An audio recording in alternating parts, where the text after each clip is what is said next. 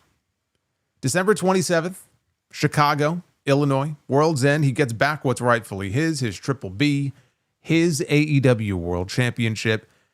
And do all you folks happen to know why? Because his name is Maxwell Jacob Friedman. And I'm better than you. And he allowed the fans to finish off that statement. He dropped the mic and he left the ring. Thank God he is back. He is back, yes. He has been missed. This was a long segment, but it was a great segment. It was a great return for MJF, who dropped the bomb on the World's End main event. Again, this main event now goes from being a 3-way to being a 4-way.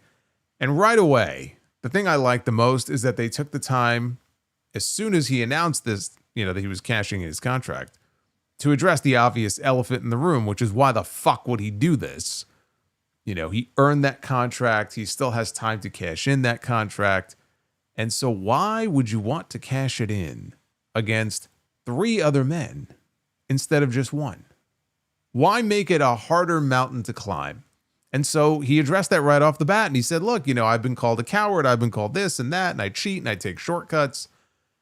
And so what better way to get back at everybody in this ring and get back at Hangman if I throw myself into this match and potentially take your opportunity away from you to become the world champion and prove to you that I don't need to take these shortcuts, right? I take them because I want to. I take them because I'm an asshole, but doesn't mean that I need to.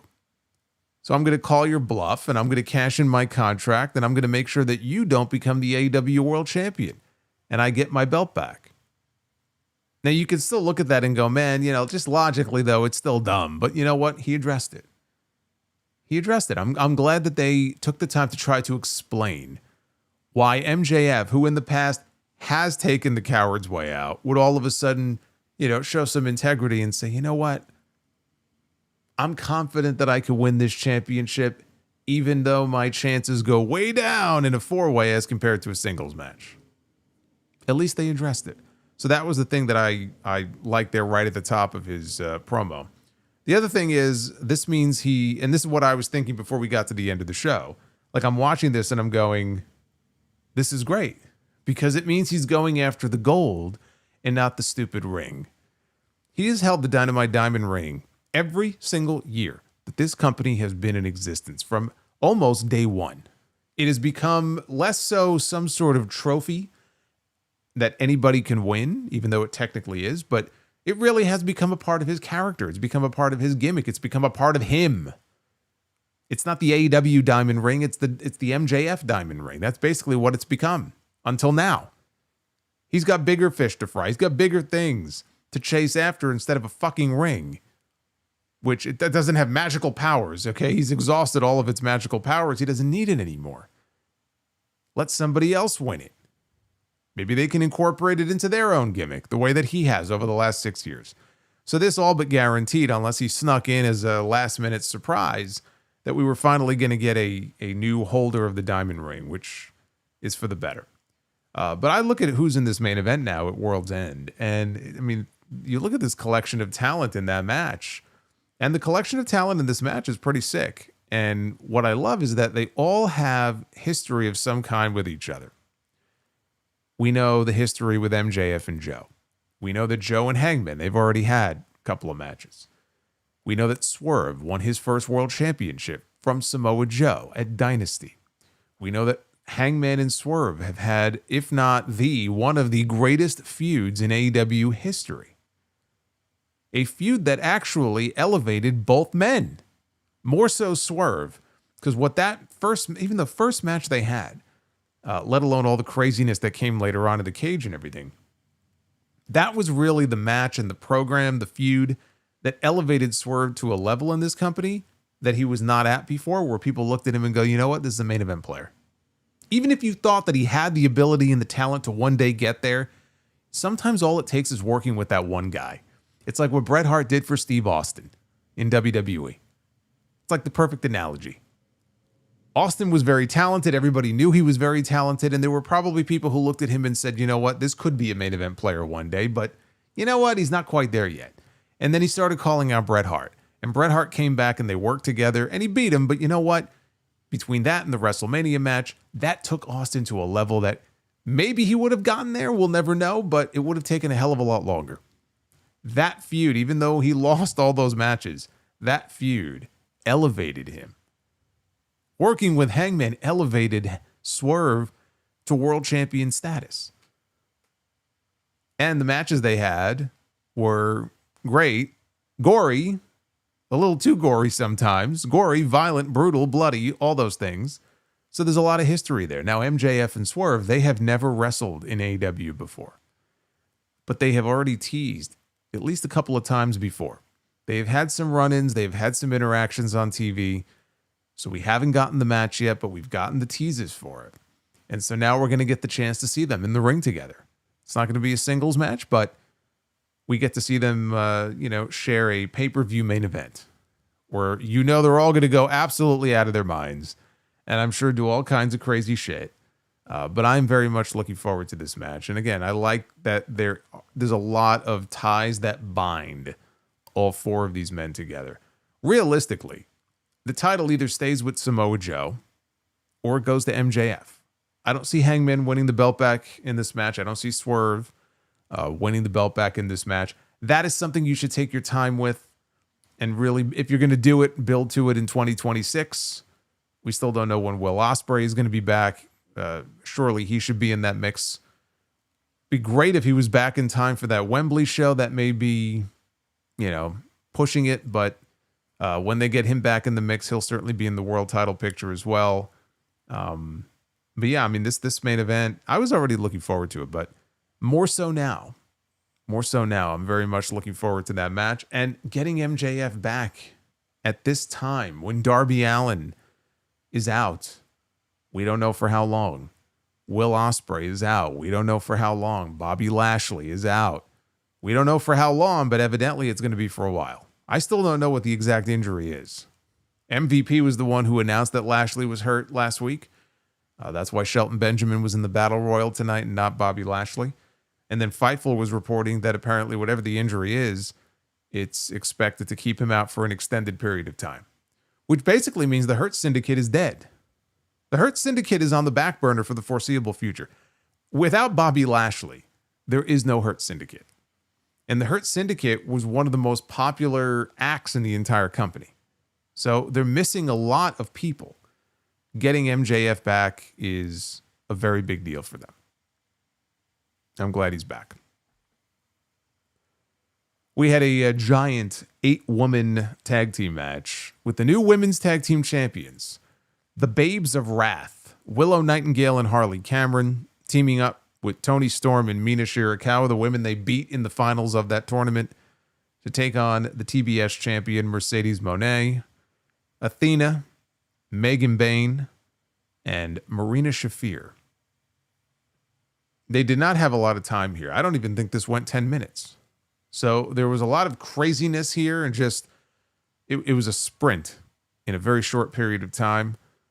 Marina was out there just in the course of the match, just dropping F-bombs like they were going out of style. Harley sent Megan to the outside, and Shafir came in with a tiger feint head scissors in the ropes. Storm flew in with a hip attack before Mina hit an assisted dive from the top onto the floor outside. Athena tagged Moné before wiping out the pile with a dive of her own, so Mercedes was legal. And Moné wanted a dive, but she ran right into a pounce by Willow, who followed up with a cannonball off the apron onto everybody outside. Meanwhile, back inside, Willow rolls into the ring, and she gets caught with an O-face off the top by Athena. She didn't see it coming. So the O-face takes her down. Mercedes is legal, and she very quickly scrambles over and she covers Willow Nightingale to get the pin to win for her team. Tag team champions have been defeated, but here's the bigger issue that I had with this finish. Athena has been Ring of Honor Women's World Champion for well over 1,000 days. Most of those matches, if not the championship itself, She won with that move. That's her finishing move. She has put down many women with that move. She drops Willow with the O-face, and Mercedes scrambles over and covers her and pins her. And as soon as she pins Willow, Willow pops up like nothing ever happened. What? You just got dropped with the woman's finish. She is the Ring of Honor Forever Champion. She's put countless women away with this move. You just took her finish and you bounce right back up as if you got rolled up with a small package? Because as soon as the finish, as soon as referee counted 3, Willow popped right up and, chased Mercedes out of the ring. And then Mercedes and Athena were celebrating, and then off they went. But I'm watching this going, why is she popping up and no-selling this woman's finish? It doesn't make any sense. So that was stupid. But they are setting up Mercedes and Willow. It was or Mercedes and Athena. That was very clear coming out of this match for a shot at the Women's Tag Team Championships, probably at World's End. And then later in the show, on the Collision portion of the night, we got confirmation that, in fact, Athena and Mercedes, because Athena threw the challenge out, and then Tony Khan made it official later on. We got the graphic and everything. At World's End, it will be Mercedes and Athena challenging Willow and Harley for the women's tag team titles. If you remember, Willow and Harley beat them in the semifinals of the tag team title tournament. So this is where Mercedes and Athena are going to be out for revenge. They're going to be out to avenge the loss in the tournament. And they should lose again. Because under no circumstances would I be taking these titles off of Willow and Harley right now. They just won them. They just won the titles. You just beat them in their first match coming out of that. For the purposes of setting up this match at the pay-per-view, fine. Now they need to go in there and beat some ass and win. Otherwise, it renders the entire tournament pointless if they go in there at World's End and just drop the belts to Mercedes and Athena. We sat through an entire tournament for no reason if all they do is go in there and change the belts. So they should absolutely go in there and retain. And I wouldn't even mind them trying again in 2026 and trying to set up something with Mercedes and Athena. I would have liked to have seen a more extended feud with them. Instead, we got the one match on Dynamite back in, April? And it was a great match. Might have been in Boston. And then we never saw it again. So I'd rather see them back on opposing sides rather than being any sort of long-term team. But that's how I would see things shaping up at World's End there. Now, in that same backstage interview later in the show, Mercedes said that she would also be defending her Rev Pro British Heavyweight Championship on Collision this Saturday. She's going to put her title on the line, one of the many, many championships that she still has. It's going to be an open challenge. And she should lose that as well, because that will just further the downfall that really began when she dropped the Ring of Honor TV title to Red Velvet at Final Battle a couple weeks ago. So I would expect the Rev Pro Championship to come off of her this weekend and for her to not win the tag team titles at World's End. Right? No more titles need to be added. We're in this phase now where the next championship that Mercedes wins later next year will be the AEW Women's World Championship. There should be no other titles added to her roster of championships until she wins the world title. From here on out, however long it takes, one by one, each title will fall off. I would save the TBS title for last, but that is how this will progress. There's no reason to add any more belts around her waist. I don't care if it's singles. I don't care if it's tag team. I don't care if it's a fucking gold medal or a trophy. She has all the accolades. She's all maxed out on accolades right now. Now you lose them one by one by one. By the way, that episode of Collision on Saturday, for those of you who care to watch, it is airing earlier, 2:30 p.m. Eastern on TNT. So be aware of that. We had Kyle Fletcher against Pac. Gold League match in the Continental Classic. given they were in England, Pac was treated like the hometown favorite here by the fans.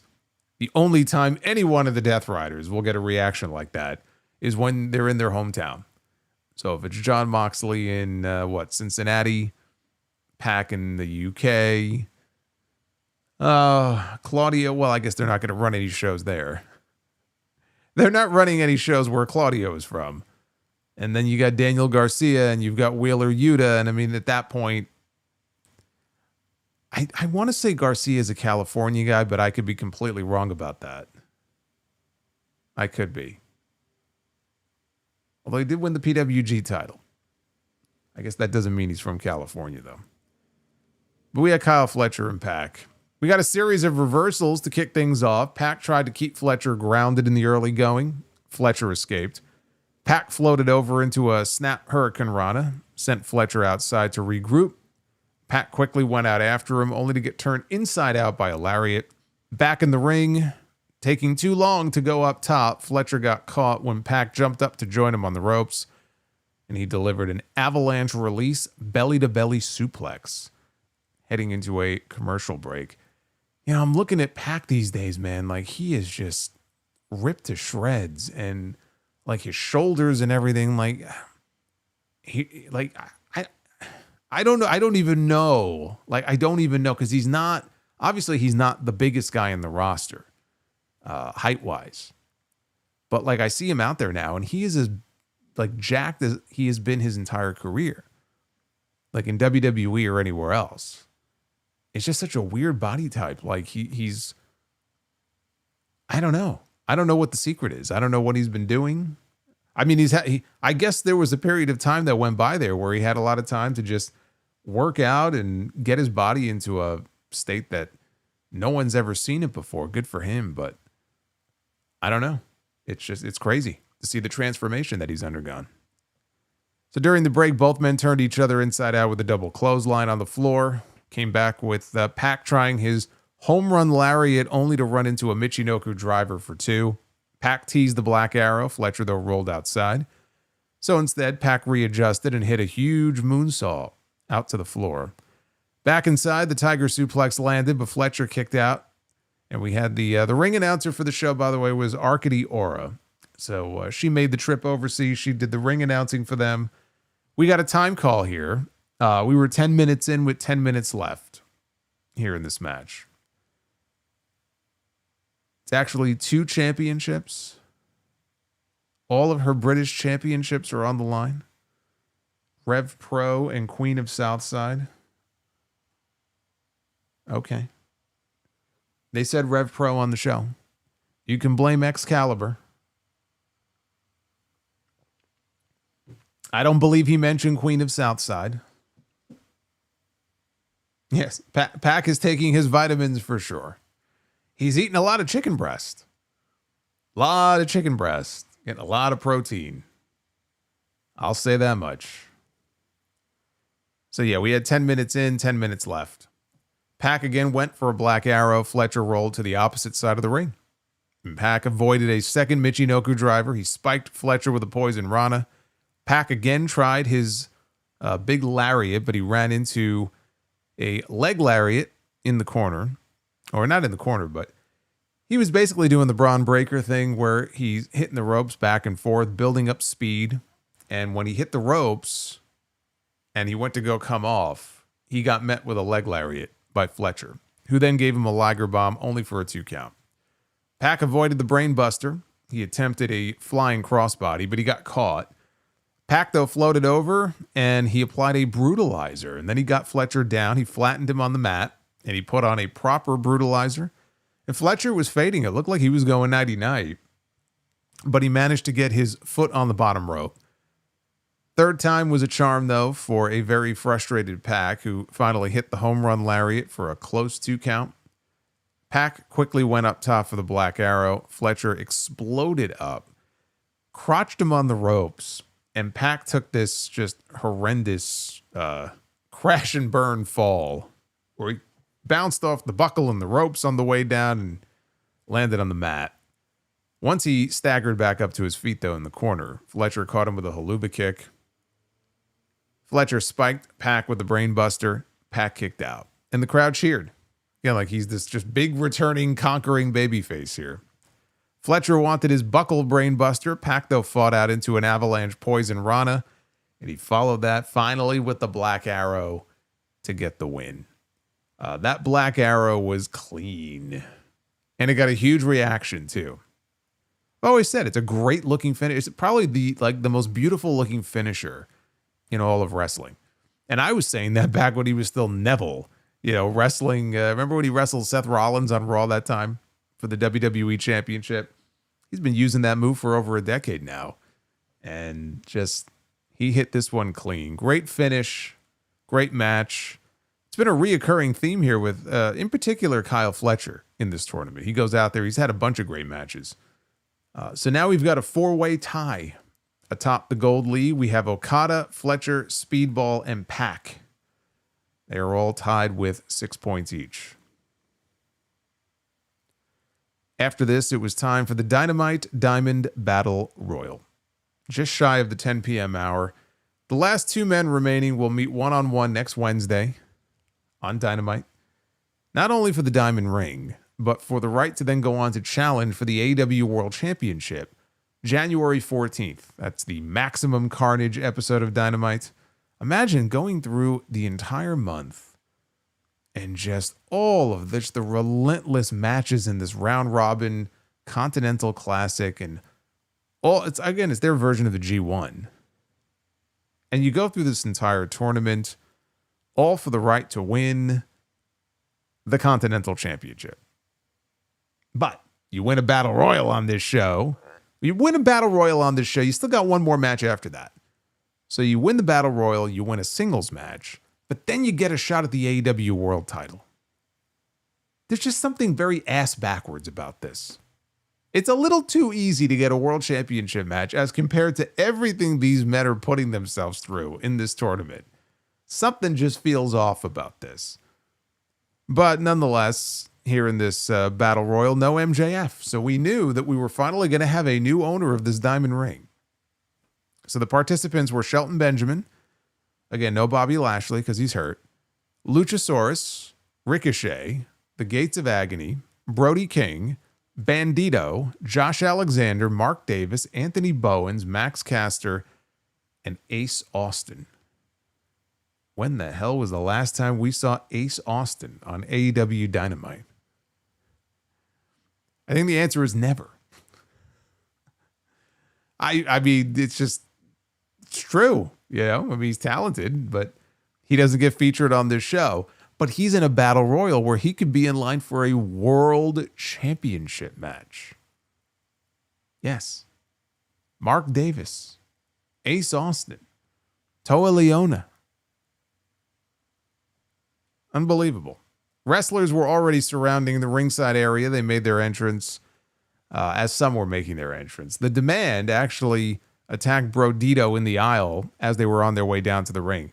So they finally decided to ring the bell. There were only 6 guys in the ring.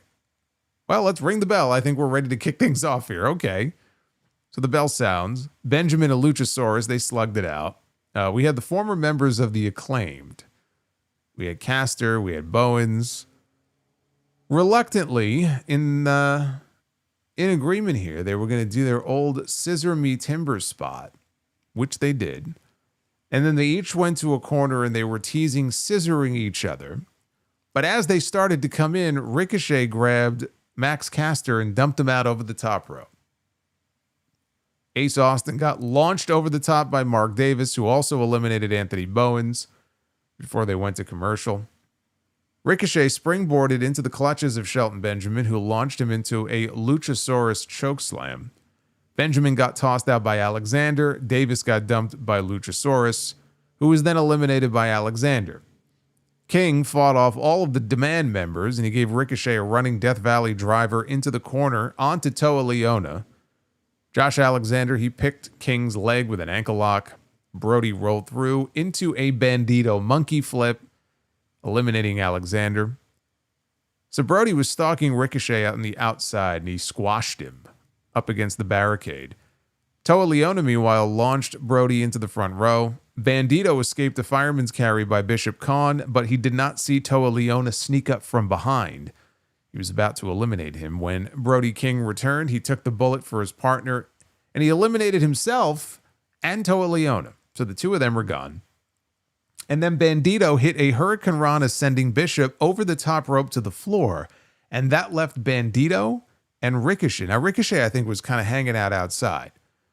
And then as soon as it came down to Bandito only, that's when Ricochet slid back into the ring, and they ring the bell. And everybody in the crowd looks and sounds very confused. But at that point, the Battle Royal is over. And they make the announcement that next week on Dynamite, it will be Ricochet one-on-one with Bandito. Two men who already have championships are going to wrestle for the Diamond Ring and a shot at potentially another championship. And that match will happen on Dynamite next week. I thought this Battle Royal, for the most part, was very lame. You know, sometimes they'll do a Battle Royal like this because it was a television Battle Royal. And sometimes they'll do a Battle Royal like this and it hits. It's like, man, you know what? This was fun. This was not one of those times. And the crowd was clearly caught off guard. I don't know if in the introductions for the Battle Royal, they made it clear to the people in the arena what the rules were. But even if they did, people were stunned when the bell rang. They're like, wait, what the fuck? What? We still got two guys left here. Not realizing that, yeah, you don't get to see that match because that's happening next week back in the States. And yeah, that was, especially for the live crowd, ended up being a very lame finish. But I will say this, you know, Ricochet against Bandito is a very good match. They're going to do that match. They're taping this weekend for Christmas week. So they're taping this weekend here in New York at the Hammerstein Ballroom. I think they're doing Saturday and Sunday tapings. So that's where they're going to be doing the match. Again, on paper, it sounds like a hell of a match. And honestly, the Diamond Ring is perfect for Ricochet. I'm sure Ricochet is going to win the ring.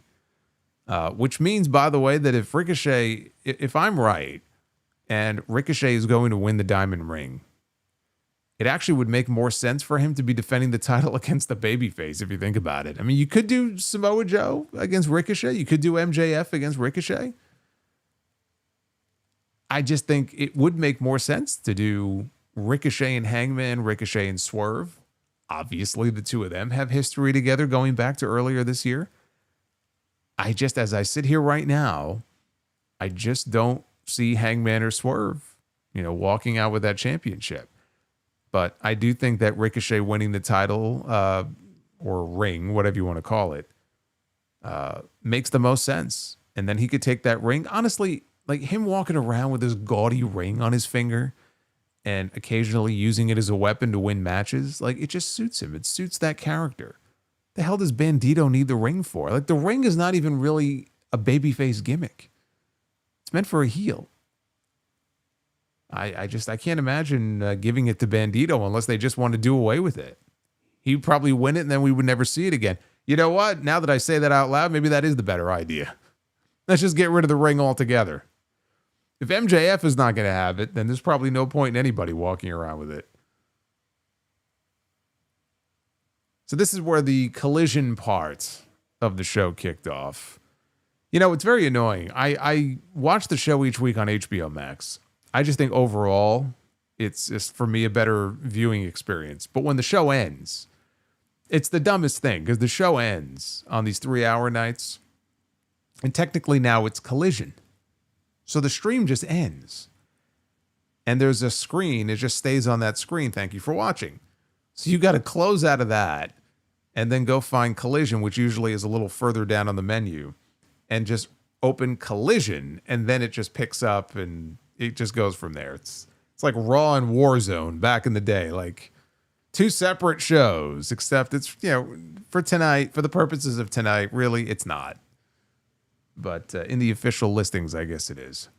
So Jon Moxley is backstage. I don't think I missed too much of this promo. I missed a little bit of this promo in the switch over to Collision. But he's in the back and he says he likes the Continental Classic because it's very simple. You step into the ring, you bring whatever you got, and everything is laid bare. There's nowhere to hide. The deeper the tournament gets, the more that gets revealed. Moxley pushes people's buttons. He antagonizes them, which changes people because some people react differently than others. Some become monsters like Kyle O'Reilly, while Roderick Strong is better than he's ever been. Really. Roderick Strong, who I believe has 0 points in this tournament. He's better than he's ever been. Okay.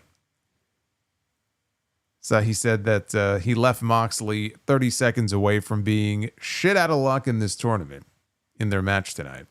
Whatever happens, Moxley wants to know that he didn't leave any bullets in the chamber and he left it all out there. This was a fine babyface promo here from heel Jon Moxley. They need to be booting him out of there soon if he's going to be going out there cutting promos like this. You could be cutting promos like that. He should not be very long for the Death Riders. We had Orange Cassidy against Mascara Dorada in a Blue League match in the Continental Classic. Both men came in with just 3 points each. The match was okay. I mean, it was not as enjoyable as the earlier ones. Cassidy, or Dorada rather, was on the apron when Cassidy went for an orange punch. Dorada avoided it and then wrenched Cassidy's arm over the top rope. And then a few seconds later, Dorada went for a top rope jump into an arm drag. But Cassidy hooked him into a flash pin and he got the win. So he gets the 3 points. Jamie Hayter got a win over Isla Dawn with the Haterade, since Jamie is the one getting a championship match against Chris Statlander at the pay-per-view next weekend. After the match, Isla and Jamie, they were showing respect to one another, but here comes the Triangle of Madness. And they attack both women. They knock Isla out of the ring as Julia Hart uses her belt to begin whipping Hayter. Here comes Statlander to make the save. And in all of the confusion that was going on in the ring, Hayter accidentally lays out the women's world champion with Haterade. And she was all like, whoops. She's like fucking Steve Urkel out there. Yeah, she didn't really care that she put this woman down, and then she picked up the title and she stared at Chris from across the ring. Someone who needs to be involved in the women's world title picture coming out of World's End is Tekla. And it really doesn't matter whether Statlander retains, Hayter wins. Tekla, I think, should be next in line to be challenging for that championship. And then they closed the show at the very end with FTR retaining their AEW Tag Team titles over Juice Robinson and Austin Gunn. Late in the match, FTR, they were lining up for a shatter machine. Austin pulled Wheeler out of the ring and he posted him. So Dax went to go for the shatter machine, but didn't realize that Cash wasn't there. Harwood got pinned, but Wheeler got his partner's foot on the rope, which the referee saw, but the Bang Bang Gang did not. They think they won the match. They think they won the titles.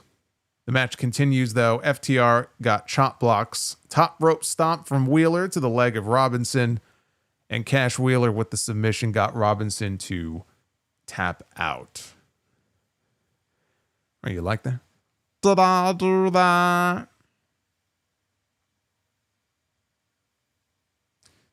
Come on, man.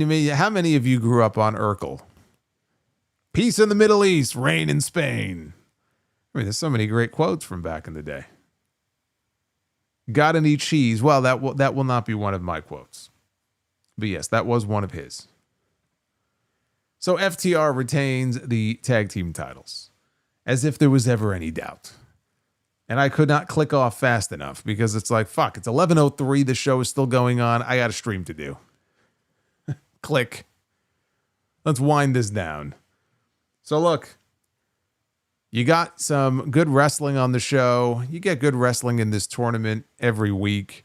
I still have not seen a match that I think has matched the level of or the intensity of the Kyle Fletcher Speedball Mike Bailey match. To me, that's still a number one in this tournament. But outside of that, it was really all about MJF coming back. There was really nothing else on this show that really stands out all that much, especially in the Collision Hour. There was virtually nothing that stands out to me. But it was all about the return of MJF. It's good to have him back. It's good that he will be back in that World's End main event. I'm looking forward to that. Again, maybe they'll surprise me and they'll put it on one of the baby faces in that match. I don't see it going that way. I just feel like with Swerve especially, they may want to extend that chase out a little bit longer. Like if you were to say to me like, okay, we're going to put it on one of the baby faces, then I would say put it back on Hangman. Put it back on Hangman, and I like the idea then of building to Hangman defending the championship against Swerve next year. I would not put the belt on Swerve right now. I think it's premature. He just came back. You got to build to it. You know, he's going to be one of those top baby faces for them. Him and Hangman. Kenny is being phased out. Kenny clearly is hurting, and either he and or Tony Khan do not have faith in him to go out there on all of these pay-per-views and just have these killer singles matches against all these guys. So Kenny is always going to be a top guy in this company. He's a legend, but he's not going to be in that top mix when it comes to the world title. And Ospreay is still many months away from coming back. Swerve is going to be that guy. So build to it. You know, don't just throw the championship on him, a month after he comes back. We'll see how they go with it. This is the Twitter poll. What did you think of the Holiday Bash edition of AEW Dynamite? 58.5% thumbs up. 41.5% thumbs down. At Solomonster. That is where you can vote in these polls. You guys already knew that. Actually, let me... I forgot to open the screen here with the Super Chats. So let's get them all in a list so I can actually read them. That would be nice. I do read your messages. There we go. Now we can go back. Now we can go back. Now I got him. Joseph Stewart is with us. I don't think Joseph... Was Joseph with us on Monday? I don't think he was. It's good to have Joseph back.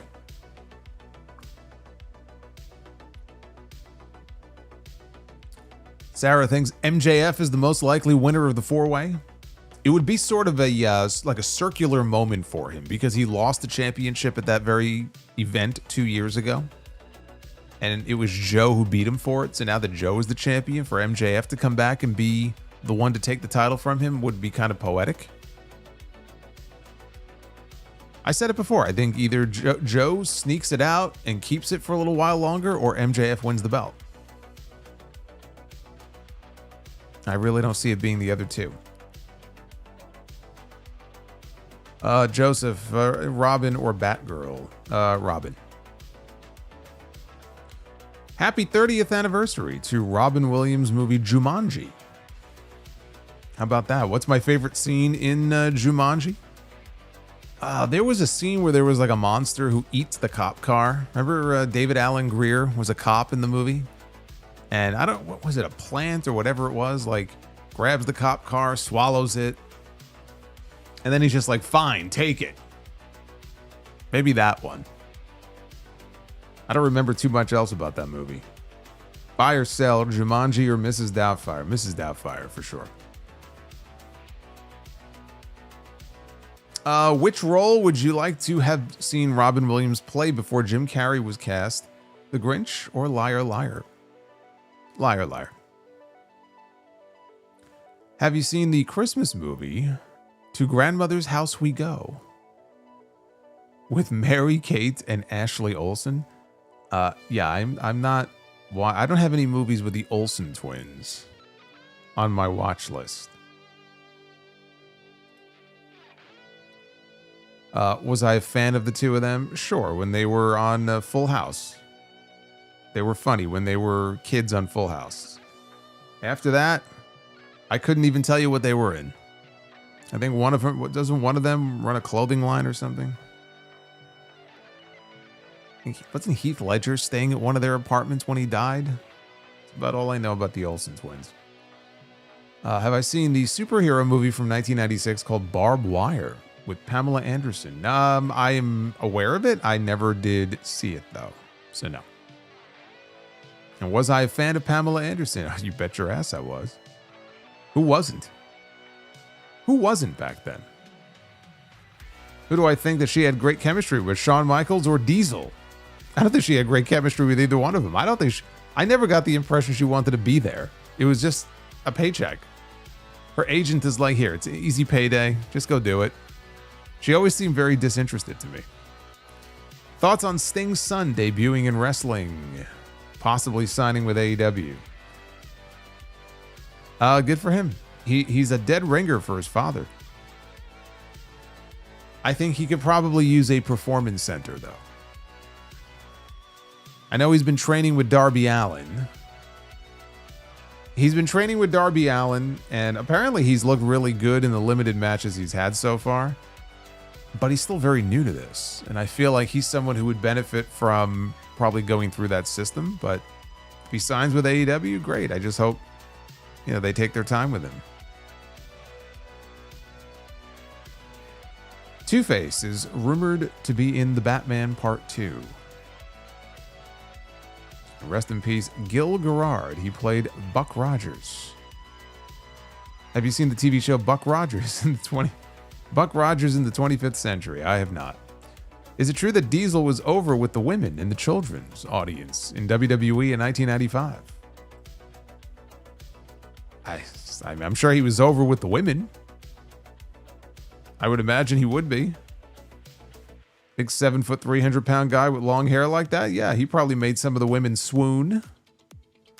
But I don't have access to the internal metrics of 1995 WWF when it came to demographics, so I can't tell you what they saw as far as the interest levels from women and children.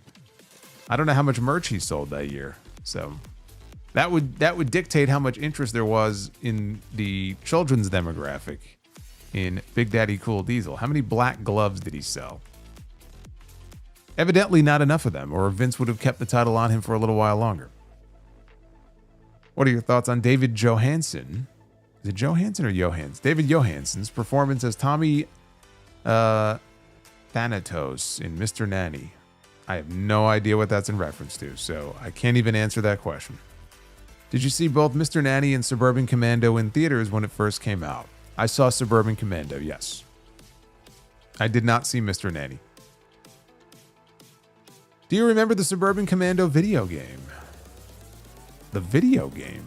I don't know. I don't know if I ever knew there was a Suburban Commando video game. I don't think so. Happy early anniversary to Batman Mask of the Phantasm. It came out on Christmas Day in 1993. How about that? Were you a fan of the Raw intro where Shawn Michaels was dancing on top of Titan Tower? Yeah, they filmed the whole thing there on the roof. I thought that was very cool. They had Diesel and Yoko and Brett, Undertaker. They were all up there. Razor. When do you think the new generation era began in WWE? When Hogan left. 1994. Technically, he left in 93. I don't look at the new generation era really beginning until Hogan left and Brett was anointed at WrestleMania 10. So it started in 94 and it ran through 96. It ran through 96. 94 to 96.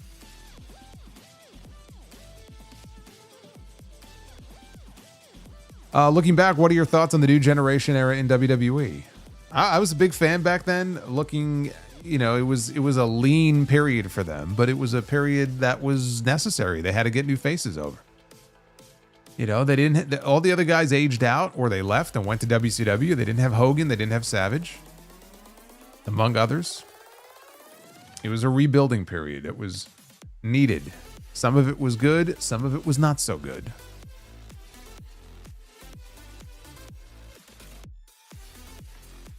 When the Stone Cold and Bret Hart feud was starting, did you think a change was coming in WWE? Not because of that feud, no.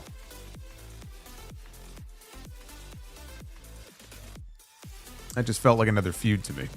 Buy or sell, Austin versus Bret or Austin versus Rock?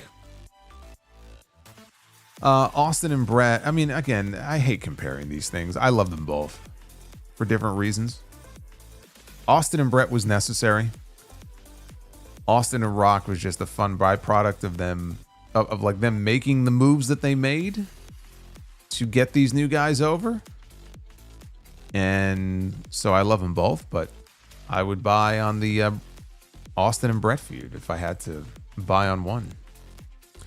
What was Macho Man's gimmick based off of? Nothing. He's the Macho Man. People base their gimmicks off him. He doesn't base his gimmick off anybody. Do you know why WWE would rather push Carmelo Hayes and Javon Evans over Adam Cole? What?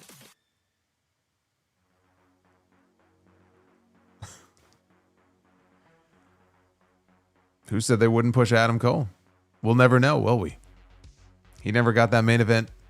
He never got that main event call, let alone push. He was gone. Do you know why WWE... Do you remember the WWF Royal Rumble pinball machine at the arcade, which featured Hogan and all these other people? I do. Yeah, I played that game.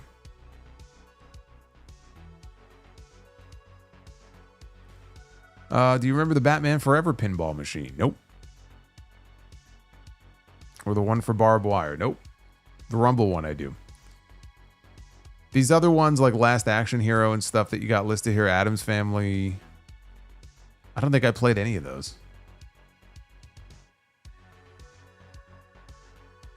Do you think it's time for Alexa Bliss to join Uncle Howdy in the Wyatt Six? I don't. Keep her far away from them. Do you think the reason why they are doing Roman against Cody because of the Street Fighter move? We don't know that they're doing Roman against Cody at WrestleMania. I hope they don't. But if they do it, no, it has nothing to do with them being in Street Fighter. They're not basing a WrestleMania main event around the fact that two guys are in some dumb Street Fighter movie. I saw the trailer. It looks very dumb, but like dumb fun. I might even see it, but it looks very dumb. But that's the point. It's supposed to be dumb. Do you remember the Western TV show The Rifleman with Chuck Connors? I do not. How old do you think I am? You're hurting my feelings now.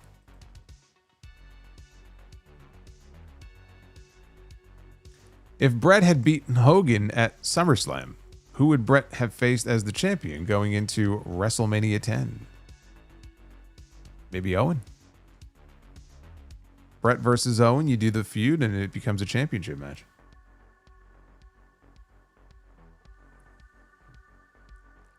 Have a blessed day and a great week, Solomonster. Joseph, I wish you a great week as well.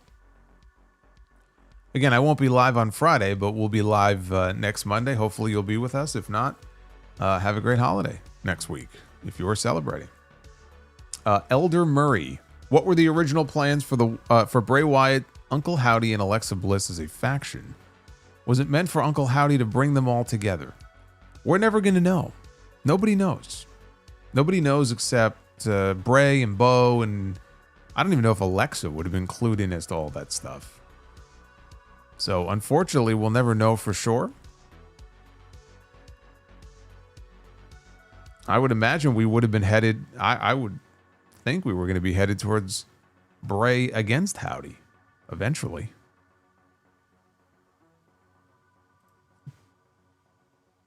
Buy or sell, Brett versus Diesel or Brett versus Shawn? As what, a match, a feud? As a feud, Brett versus Shawn. I mean, that's a no-brainer. If we're talking matches, I mean, there were so many different ones. Brett and Diesel alone had 3 different ones on pay-per-view.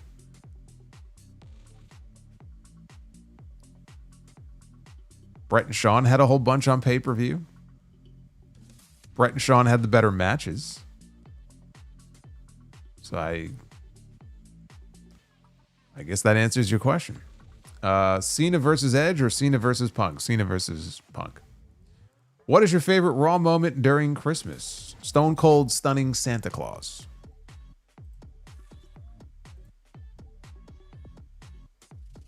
Do you think Savage should have won the Royal Rumble in 1993?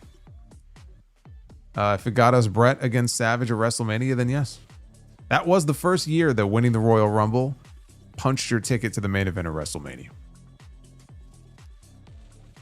instead, not only did he lose, but he looked like a dumb shit because he tried to pin Yokozuna. Which, I mean, a veteran like Randy Savage, who's been in multiple Royal Rumbles before, being eliminated because he tried to pin someone is pretty fucking stupid. Lord Toron, do you see Stephanie McMahon headlining the Hall of Fame? I wouldn't put it past Triple H to have his wife headline.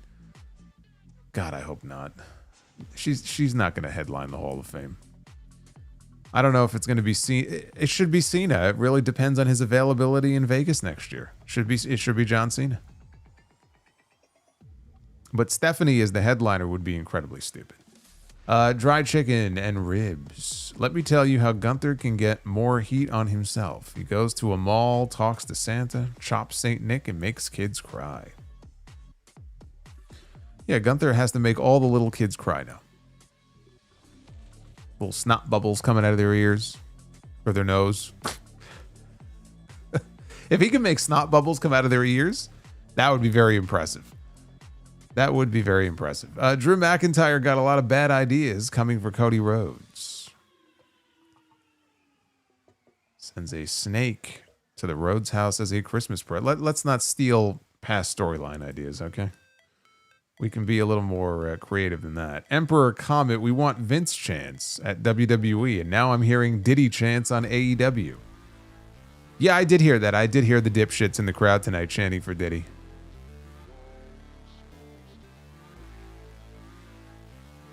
Wink the Cosmic Grandma, that Battle Royal was a total nothing burger. At least the Right to won it. Glad to see MJF back in the title picture. Yeah, the Battle Royal was garbage, but we're going to get a good match out of it at least, so Ricochet and Bandito will be good. Tuxedo T Servo, MJF referring to WWE as a perfectly good company actually got me to laugh out loud. So glad he's back.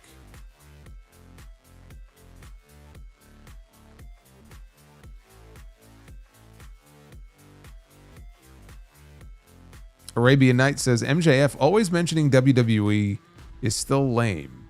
I know he wants to end up there probably in 2027, but still, it adds nothing to the promo, in my opinion. Glad he is back, though. Well, I mean, at least they've scaled back on the WWE mentions on television. It felt like there was a period of time where we were getting a mention every couple of weeks. Whether it was MJF, whether it was Jericho, whether it was somebody else. Dead Kirby 22. Should NXT start to market the brand as a large budget indie, think Ring of Honor, and maybe bring a couple of overseas guys in? I think the roster has potential. I mean, they tried that already. That was the whole black and gold era. They basically raided Ring of Honor, stripped it of all of the key guys that were over there. Zayn, Rollins, Owens, and so on and so forth, right? Cesaro, Hero, Jimmy Jacobs. That was the black and gold era, baby. I think they have their system now, and there's no reason for them to deviate from it. They got a lot of talent there in the pipeline. Anytime they want, they could go out and bring in a hot free agent from the indie scene overseas, or really from anywhere in this country, internationally, and just integrate them into the current system that they have down in Orlando.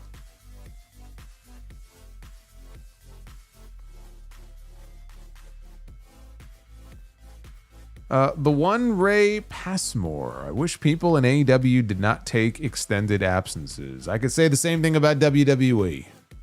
Believe me, it's a problem in both companies. It's very annoying.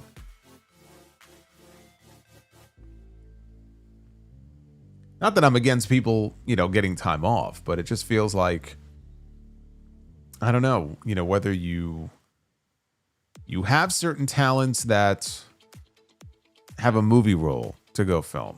And it's like, all right, go do your thing. And then certain stories maybe end up in a state of flux, or you have multiple people who go out at the same time. And if we were given a product, and I'm thinking a lot about WWE in this case, like especially on Friday nights, If we were given a show that was still exciting and interesting week to week, it's like, all right, cool. See you when you get back. But then the shows end up being so fucking boring. And you're like, man, all these people are out. They're taking time off, or they're filming this, or, you know, whatever it might be. It's not an injury. They're just not around. Or they're just part-time players. That's where it hurts. It's like, we could really use these people on TV right now. And instead, this guy's sitting out, this guy's sitting at home, this guy's doing this, this guy's doing that. You know, if the product overall was more exciting and more fun, I don't think people would mind as much. But it's very noticeable when the product is not, and you have all these people that are on the roster who are just not available. If they're hurt, that's one thing. But if they're not, it's like, what are we doing here? How many returns in 1 year can Roman Reigns have? Randy Orton is in Saudi Arabia riding roller coasters. I mean, good for him, but... All right. We got DG. What do you consider to be John Cena's prime years? I acknowledge it's different for pro wrestling than any other sport, but I myself landed on 2005 to 2013. His prime years in the ring were 2015 and 2016. When I hear prime years, that's how I take it. You're talking prime years in ring in terms of his body of work and his match catalog. 2015 and 2016, to me, is John Cena at his peak in terms of the output that he was turning out. Kevin Owens, AJ Styles, Seth Rollins, the U.S. Title Open Challenge. It's a lot of really good stuff that came out of that period from John Cena. Jeremy Rose, most disappointing wrestling reveal, Black Scorpion as Flair or Vince as the higher power? How about Austin Theory as the masked man on Monday night? Can we throw him in there as an honorable mention?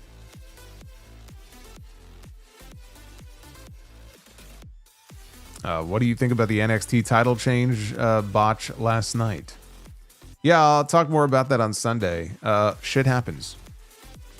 It's not the first time it's happened. It's actually happened at least 3 or 4 times in WWE history alone. You got to roll with the punches, man. Shit happens. When you have the referees count things as a shoot, this is what's going to happen. If it screws up your plans, too bad. Come up with new plans. That's life.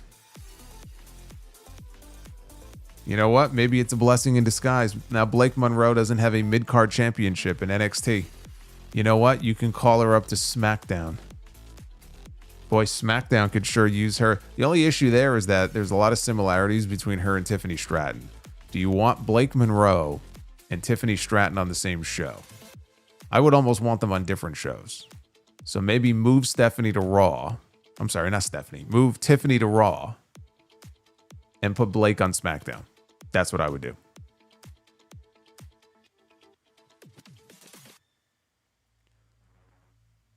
Matt Fisher, can you sing Cena's theme again? That was amazing. Was it though? Was it amazing? It's Brr Abudo. That's about it. That's about as far as I can get right now. You don't want to hear me sing Cena's song beyond that. Brr Abudo. I always thought it was apple juice. I mean, that's just in my head. It was apple juice. It's like Sheamus, man. Too many limes. Too many limes. And why are ducks such bad customers? They never pay their bill. Look at Matt Fisher. Matt Fisher is going all Sidro on us tonight. He's going all Duff's Vids on us tonight. Apple dough? Oh, apple dough. Yeah. I say apple juice, but I guess apple dough works.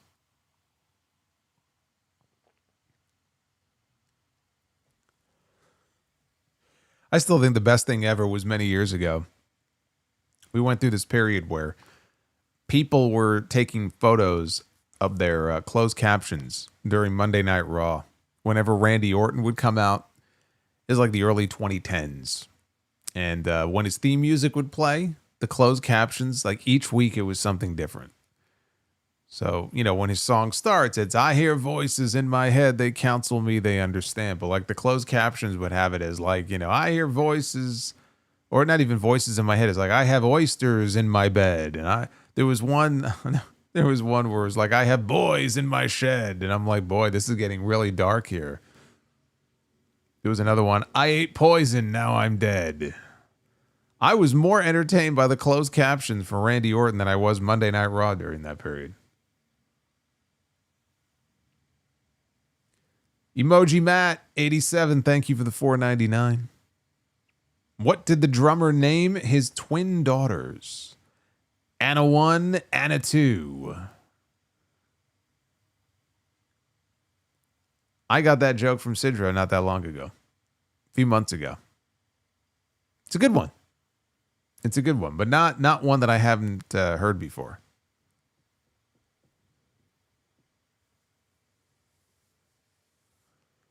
All right, thank you guys for hanging out with me here. A little holiday bash action as the snow falls here on us on a Wednesday night. Fell short of the goal. It's the way it goes on some Wednesdays. It's how it is with Dynamite, but try again next time. Unfortunately, that means no Be the Booker until next Monday. You're going to have to wait all the way to next Monday. And we'll try again then. But it has been a very good couple of weeks here on the channel. It's been a very strong December so far. You guys have been rocking it, especially with Saturday night's main event. You guys got that review up over 50,000 views. And we have more content yet to come. Some people were asking me about it. New Year's Eve this year falls on a Wednesday. So I will be doing my annual Make It Till Midnight New Year's Eve stream. So I hope you will make plans to join me. We always have fun and hang out and interact. It's usually a big night here on the channel, but what we'll do is we'll incorporate a Dynamite review into it as well, and we'll just kind of go in and out of that. We'll be very loosey-goosey with it.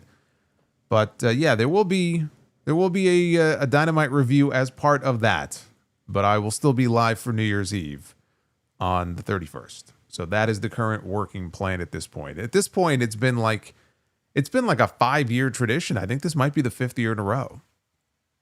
4th or 5th? Has to be 5th.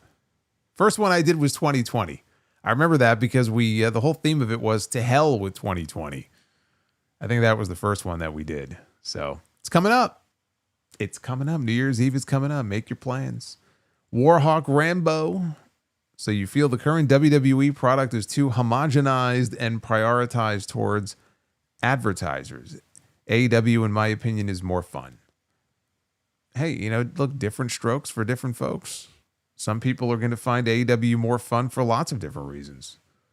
They may find it more fun because, like you said, you don't have ads plastered all over the mats and all over the place in the same way WWE does, or the wrestling is better, or whatever. Everyone has different, priorities and what they look for. The WWE product, it is very homogenized is probably a good word for it. Very much so. It's a very, very corporate product. And that doesn't mean you still can't enjoy the product, but it will never be what it once was. Because it's a totally different product now. It's just such a bigger company than it was back then. And it can never go back to that. So you just sort of enjoy it in a different way. But it's jarring when you go back and watch the WWE product. And I'm not even talking necessarily 30 years ago. I mean, you can go back 10 years. 15 years. 12 years. 8 years. And some of the differences are very jarring. And 619. Thank you for the $1.99. RSPW Rewind is coming. It's coming. Hoping actually to knock it out next week. I was going to try to time it, because things sometimes get slow with the holidays. I'm like, that's kind of like the perfect time to do it. And this week is just very busy with House of Glory stuff. So it's coming. You guys unlocked it. I also wanted to try to work in some John Cena posts. So I kind of pulled some of the stuff I was going to use to try to work some Cena stuff into it. Just because I felt like it was timely. So that'll be something to look forward to as well. I haven't done an RSPW Rewind in 3 years, if you can believe it. This will be the first one. There were probably some people who were like, what's that? What's that? There's a whole playlist of them here on the channel. What's that? It was a time and place in history. Anyway, be well. Stay safe. Have yourselves a great rest of your evening, morning. I guess it's morning now, almost 1 o'clock in the morning. And go check out all the other content here on the channel, and I will see you back here real soon. And of course, this weekend as well. Episode 943 of The Sound Off. Until then, take care, guys. Happy holidays.